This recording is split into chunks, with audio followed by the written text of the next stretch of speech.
Well, here we are. I hope you had a great Thanksgiving. I hope you were able to pull your folks close to love on some people. I know I did with my mom.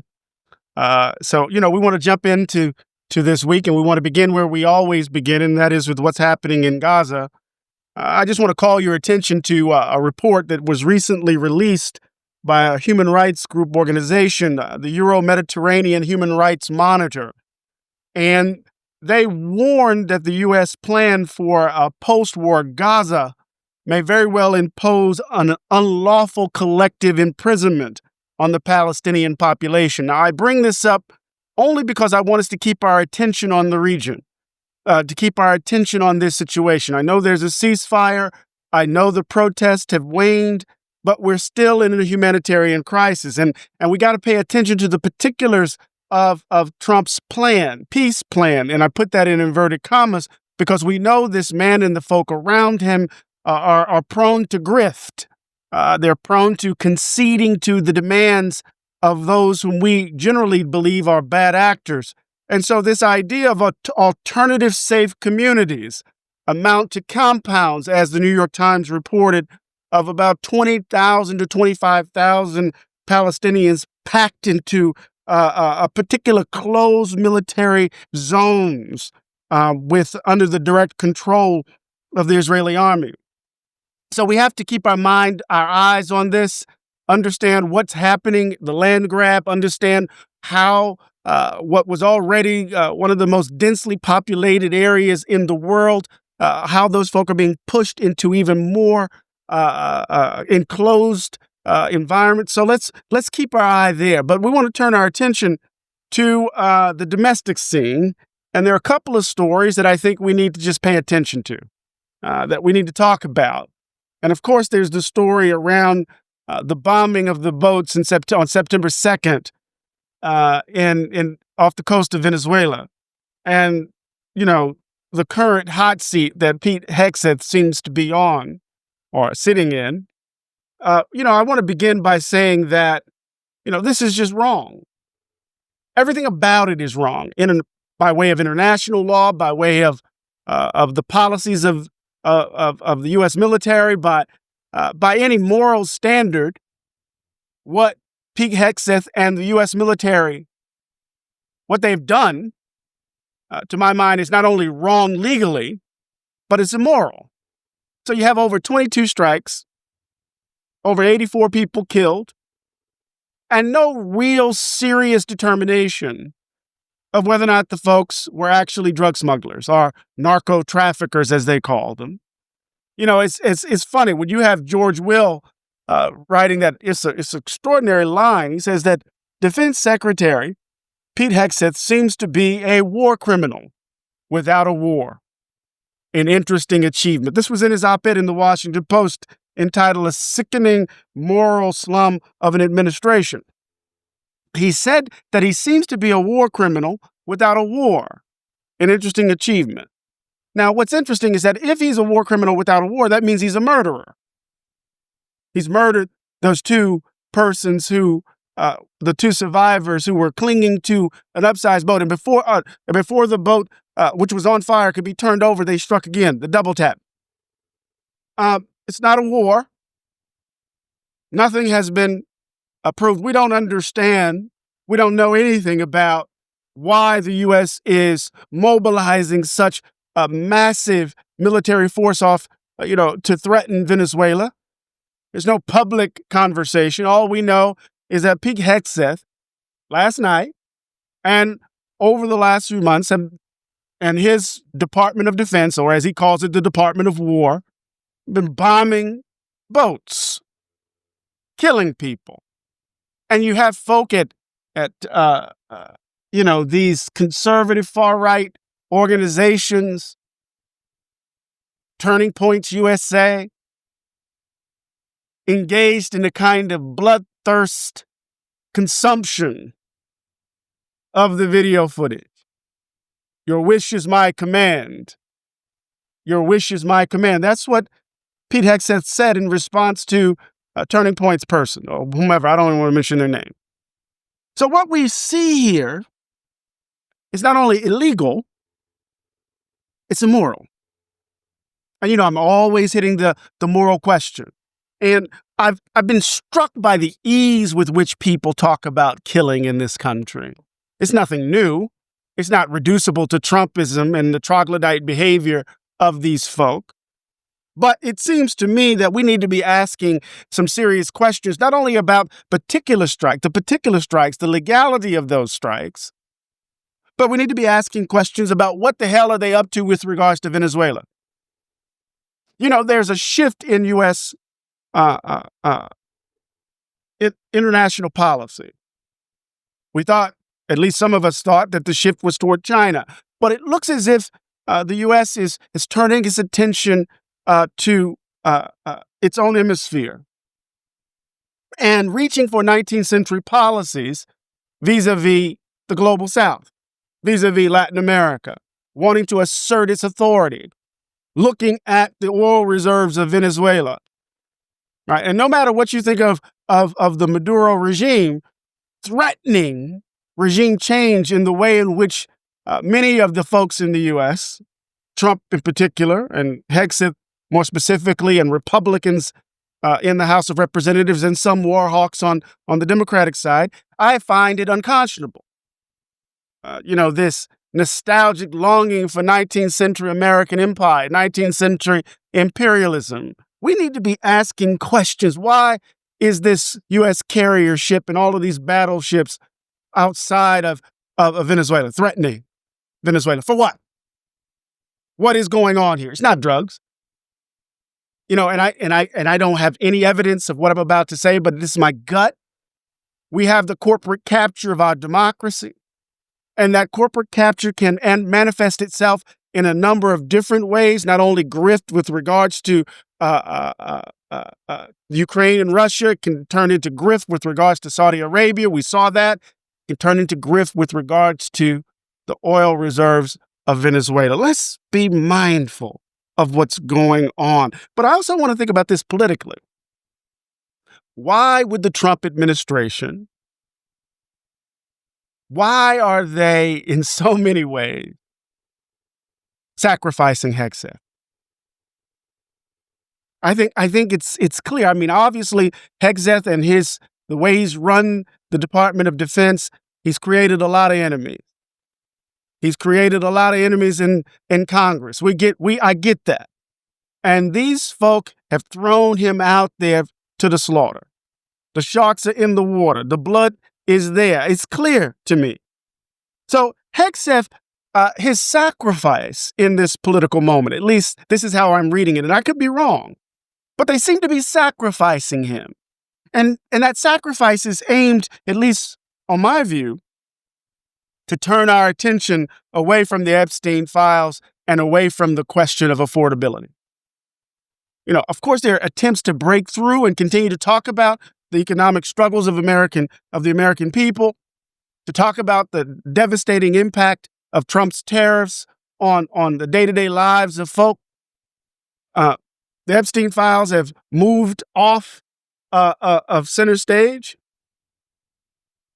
We see Democrats trying to, in some ways, reassert, efforts to engage in efforts once again to save the Obamacare subsidies, but none of that is in full view. We're talking about the legality of the bombing of these boats and the double tap. And Hegseth, as not only he's not a war criminal because there's not a war.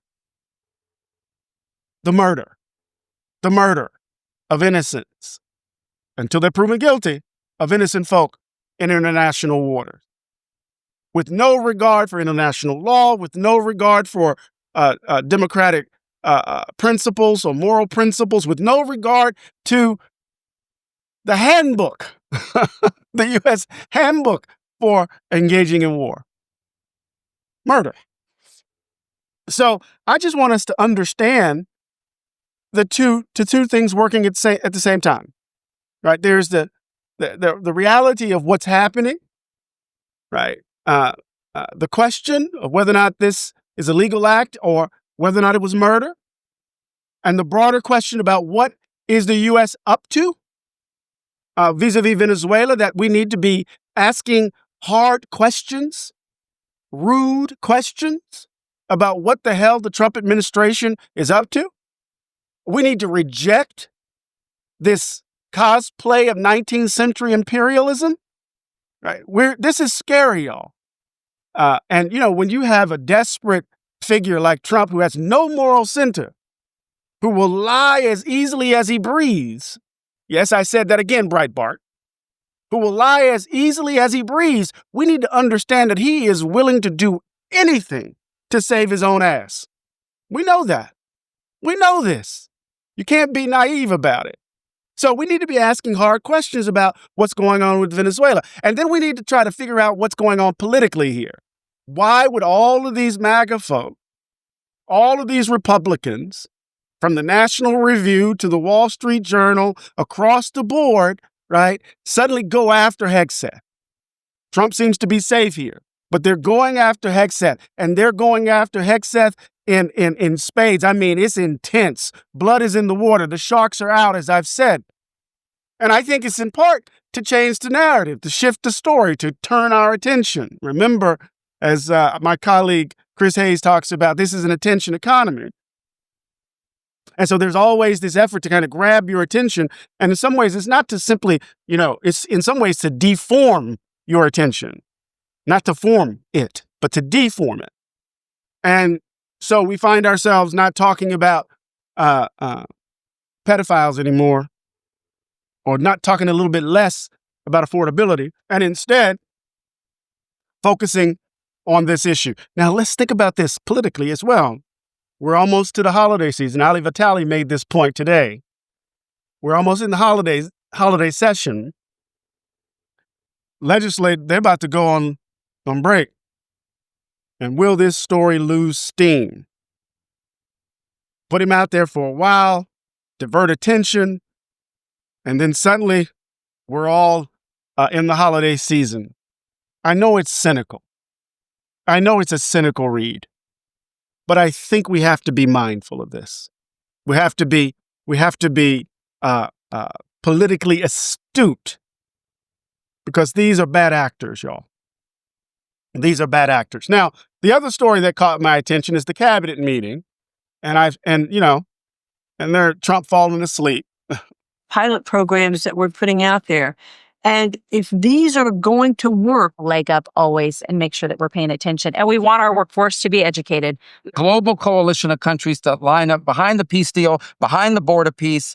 And it's still, every day is a challenge, but it's been driven personally by the president. It's the reason why we're involved in this whole Ukraine-Russia conflict. That's not our war. It's not the president's war. This war started. It never would have happened if you'd been president. You don't want to be ageist here, but he was up rage tweeting or posting or truthing or whatever the hell they call it over there on Truth Social, and fell asleep on live television. I think the Spiegel in Germany called him the commander in sleep. It's an embarrassment. But what struck me, rather, is were the comments about Somali Americans in Minnesota. And, there's a kind of legal case. There's a legal case going on about massive fraud around social programs in Minnesota. And, the likes of Christopher Rufo would want to say that the fact that these were Somalis give added weight to the nature of the crime. Yeah. This is this nonsense that we have to wrap our mind around. People engage in criminal behavior. The crime is what the crime is. But the fact of their ethnicity, the fact of their race, what does that got to do with the crime? Usually when people mention that, whether it's black crime or Somali crime, or it's aimed at demonizing the group. That's typically what it is, because there's no, what is white crime or black crime? I mean, what are we talking about here, right? Because crime typically happens most crime typically happens in communities within which we live. And our communities are racially segregated. So there's a lot of white crime going on, but we don't call it that. So we need to ask ourselves what the folks at the Manhattan Institute and that pit bull, Christopher Rufo, who's doing all of this work, what are they up to here? But then Trump, of course, jumps on it. takes up the story. Now, I say, think about this, just to put, some more detail to the point. In 2017, there was a massive fraud case. It wasn't nearly as much as we see in Minnesota, but a massive fraud case in Lakewood, New Jersey, with the Orthodox Jewish community, and about $2 million of funds fraudulently stolen in some ways. And no one talked about this in relation to the religious identity of the folk engaged in the crime. So I'm not trying to justify the crime. If fraud has been committed, then folk need to be held to account. But Trump drew from this and concluded that Somalis are garbage. He's talking about Americans, that they're garbage, that the country's garbage. And then he not only said we shouldn't admit immigrants, and we saw the policy that followed from it, right? People who were ready, standing in line to take their oath to become American citizens, they stopped it, right? But he also started talking about remigration, talking about revisiting, right? Naturalization, naturalized citizens. This is what this man is talking about. Now, why am I bringing this up with such intensity? Because I believe this is part of the white nationalist agenda of the Trump administration. As he said this about Somalis being garbage and the like, as he engaged in this racist rant, Vice President Vance pounded the table in agreement. Carolyn Levitt said it was an epic moment. Now, the thing is that Trump here is trying to channel the language of nationalist conservatism. And part of that argument involves, right, a kind of question around national sovereignty and the importance of social cohesion for a nation to be a nation. And that is part and parcel of their critique of immigration, that you can't have all of these people come into a country and the country remain what it is. There's a way of life. There's a particular people that make America, America. This is the blood and soil talk that's at the root of a lot of what these nationalist conservatives believe. But Trump he can't even pretend to be subtle. He can't even try to, to render that claim in a way that seems intellectually accessible or acceptable. Instead, he's just blatant in his racism. He's just blatant with it. What does it mean that the President of the United States called Americans garbage? When Hillary Clinton referred to a certain a group of conservatives as deplorable, all hell broke loose. I mean, what we see over and over again, y'all, is that there are different rules. Different rules apply. These people believe that they own the United States, that it belongs to them, that they are above the law, that they are above, right, any form of accountability. They believe the country belongs to them, and the rest of us should just simply shut up and be grateful. He called Americans garbage. Called a Congresswoman Omar, garbage. And she said that it was all about what? Avoiding scrutiny. I posted on Substack, The Problem and the Whip. And the argument grew out of something that Frederick Douglass said, that, he described this moment in the context of slavery, that when you had an intemperate child, a child that was throwing a tantrum, the master would say, give the child a whip and go find Jim and Sal. Go find Jim and Sal, and that would calm the child down. In this moment, when Douglas is bringing this up in the context of redemption, in the context of the ugliness of the assault on Reconstruction and the attempt to build, right, a Jim Crow society, in that moment, Douglas has offered us a kind of blueprint to understand how the country uses scapegoats, Whenever the country finds itself in these moments of turmoil, whenever politicians find themselves under the gun, often they reach for the scapegoat and they hand the American the whip. They hand the white American the whip. You know, we are in deep trouble, y'all. The country's in deep trouble. We haven't, I can't believe I'm saying it, but as George Will writes, it is a sickening moral slum of an administration. These people, right? These people have no moral center. My Lord, my Lord. Now, all of this is just two major stories of the week. But, the Supreme Court just yesterday, cleared the way for the Texas gerrymandered map. They did, overruling the district court. And Republicans in 4 states already, Missouri, North Carolina, Ohio, and now Texas, have adopted maps favorable to the Republican Party. Of course, California has done it, Utah, maybe a seat or two. We know what's going on in Virginia, what's been talked about in Maryland. We are in the redistricting wars. Why? Because these folk know that they can't win without cheating. They're fundamentally undermining basic democratic norm. They're undermining the electoral process. If they can't win by elections, they want to cheat.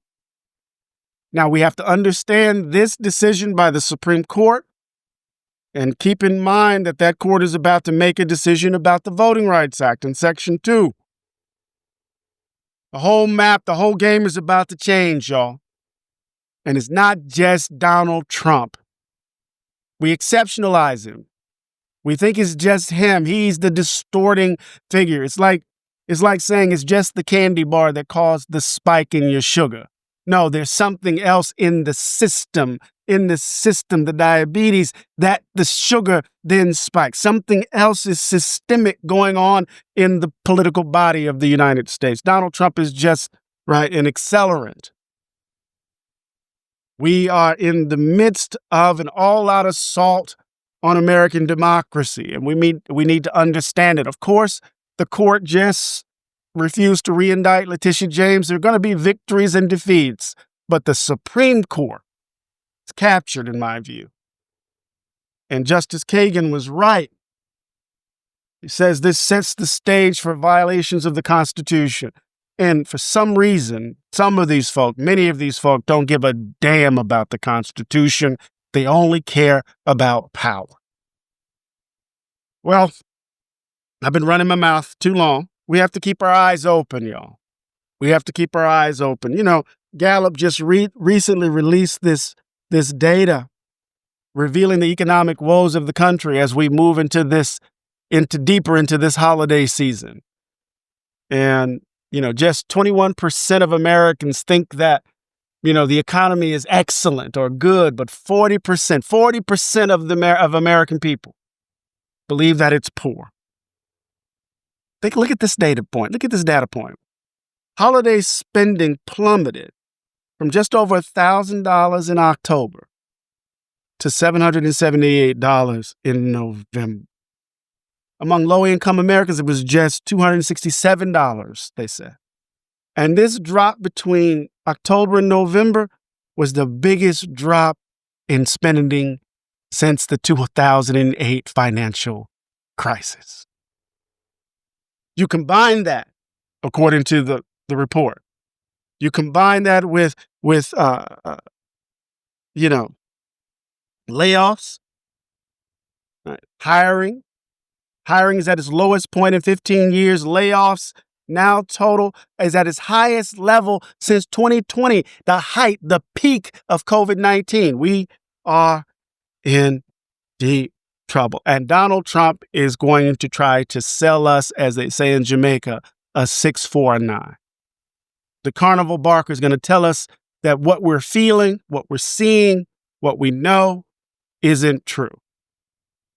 Well, part of what we want to do with the Native Son is to put the information out there so that we can be an informed electorate and we can act, on behalf of democracy in an informed way. So these were the stories that drew my attention. But in the midst of all of that, we have to grab a hold of some beauty. You know, I tell you every week to pull your loved ones close. There's so much ugliness around us. So many people who have chosen darkness as opposed to light. There's so many wounded folk who are in the limelight, who are in the foreground. So many wounded hurters. And they want to hurt other folk because they themselves are wounded. In the midst of all of that, we have to not only pull our loved ones close, but we have to seek beauty. We have to seek a little light to reinvigorate our own spirit. You know, James Baldwin, who's behind me right there, right there, James Baldwin, said that, he longed for the days when we could imagine ourselves without the need for an enemy. Painted on canvas. Love that. To come to a sense of who we are without the need for an enemy. With just so. Well, if we're not going to allow all of this ugliness, this detritus to distort who we are, we need to reach for some beauty.